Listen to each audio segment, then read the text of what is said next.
చిన్న మంద భయపడుకుడి, మీకు రాజ్యం అనుగ్రహించుట తండ్రికి ఇష్టమాయను. నువ్వు అనుకుంటున్నావా నేను ముగ్గురు నలుగురు కూర్చొని ప్రార్థన చేస్తున్నావని? పిచ్చిదాని ఒక సంఘం అయింది అక్కడ. ఆ ఊర్లోనే ఒక ఉద్యోగం వచ్చింది. మేము ఇద్దరు ముగ్గురు నలుగురు మేమేం సంఘం అన్నంటే నీకెందుకు, నువ్వు కూర్చో, మొదలుపెట్టు పరిచర్య. అది ముందు ప్రార్థనా సేవగా ప్రారంభించు. అవసరమైన విషయాలు చెబుతున్నానండి.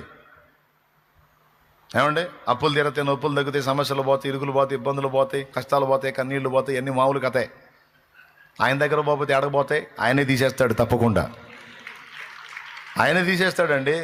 సచ్చేవాళ్ళని బతికిచ్చాడు, సచ్చిన వాళ్ళని కూడా బతికిచ్చాడు, రోగాలు ఉన్న రోగాలు లేకుండా చేశాడు, రిపోర్ట్స్ మార్చాడు. ఇప్పటికీ లక్షల కొలది సాక్ష్యాలు వస్తానే ఉన్నాయి. ఆదివారం సాక్ష్యాలు వింటానే ఉన్నాం. ఎంతమంది జీవితాల్లో జరిగించిన దేవుడు నీ జీవితంలో కూడా కార్యం చేస్తాడు. కానీ ఇప్పుడు నువ్వు గమనించాల్సింది ఏంటంటే, నువ్వు ఏది వెతకాలో నువ్వు దాన్ని స్పర్శించి ఉండాలి, దాన్ని గ్రహించి ఉండాలి. నేను మీకు చెప్పే శుభవార్త ఏంటంటే, నేను చెప్తున్నా, ఒక చిన్న ప్రార్థనా గుంపుని నువ్వు ప్రారంభించురా తల్లి. అన్నా, నేను ఒక చిన్న ప్రార్థనా గుంపును ప్రారంభించాను, మా ప్రాంతంలో సహవాసం కోసం ఆశిస్తూ ఉన్నామన్నా, దేవుని కృపలో ఒక 10-15 మంది కూడుకుంటా ఉన్నారన్నా అని నువ్వు చెప్పు. నాకు నా తండ్రి చిత్తం అయితే నేను నా ఊరికి వస్తా. ఒక 15-20 మంది సమకూడిందా కష్టపడు, నేను వస్తా. రాననుకోవద్దు. నా తండ్రి చిత్తం అయితే నా తండ్రి తెస్తాడు. ఇది ఏ ఊరైనా సరే, ఏ మూలైనా సరే. కానీ నువ్వు పనికి పూనుకోవాలా. ఇటు వదిలేస్తే కాదు. అంటే అన్నా, నాకు ప్రార్థన చేయటం రాదు, నలుగురితో మాట్లాడటం రాదు కదా. నీ చిన్నప్పుడు నువ్వు పుట్టినప్పుడు రాదు అంటాం కూడా రాదు నీకు. ఇప్పుడు రాదు అని మాట్లాడుతున్నావుగా. నా తండ్రి నీకు బలాన్ని ఇస్తాడు. ప్రయత్నం చేయి. వెతుకురా తల్లి, దేవుని రాజ్యాన్ని వెతుకురా. నీకు కావలసినవన్నీ ఏం అక్కర్లు ఉన్నాయో, ఏం అవసరాలు ఉన్నాయో, ఏ సమస్యలు ఉన్నావో, దేని చేత నల్లగొట్టబడుతున్నావో నా తండ్రి తెలుసుకోనంత వెర్రోడేం కాదు, కళ్ళు లేనోడేం కాదు. ఆయన చూస్తున్నాడు, వింటున్నాడు, రాస్తున్నాడు. నీకు ఎప్పుడెప్పుడు ఏదేది దక్కాలో, ఎలా అందుకోవాలో, ఏది నీకు ఎప్పుడు ఎలా ప్రాప్తించాలో మొత్తం రెడీ చేసి పెట్టాడు. ఆ ఘట్టాలు వచ్చినప్పుడు, ఆ సందర్భాలు వచ్చినప్పుడు, ఆ సన్నివేశాలు వచ్చినప్పుడు నువ్వు ఆశించినవి, అడిగినవి, అడగనవి కూడా నీకు అందేటట్టు నా దేవుడు డిజైన్ చేసి పెట్టాడు.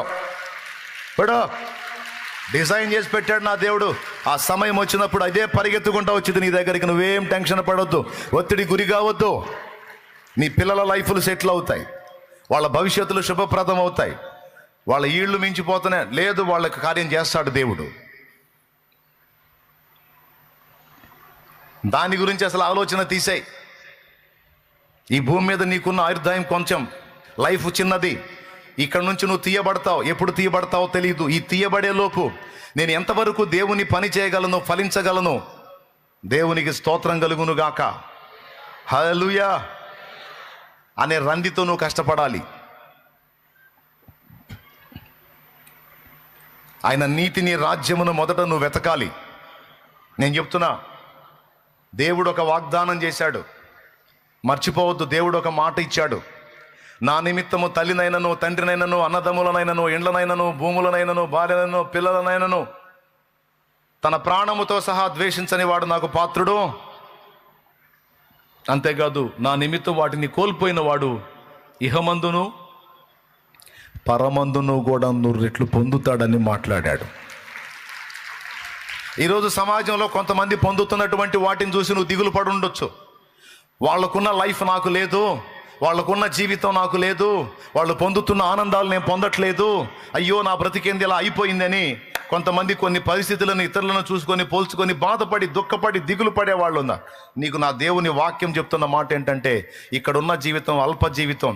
నా చిత్తం అయితే నీకు ఇందులో ఇస్తాను, ఇక్కడ మిస్ అయితే నీకు అక్కడ నేను 100 రెట్లు ఇస్తాను. నువ్వు ఏదేది నేను కోల్పోయానన్నావో, ఏదేది మిస్ అయ్యానన్నావో, ఏదేది నేను నష్టపోయానన్నావో, అది కూడా నా నిమిత్తం. నువ్వు మిస్ అయిన వాటన్నిటిని నేను 100 రెట్లు నీకు మళ్ళీ ఇస్తానని నా దేవుడు మాట్లాడుతున్నాడు.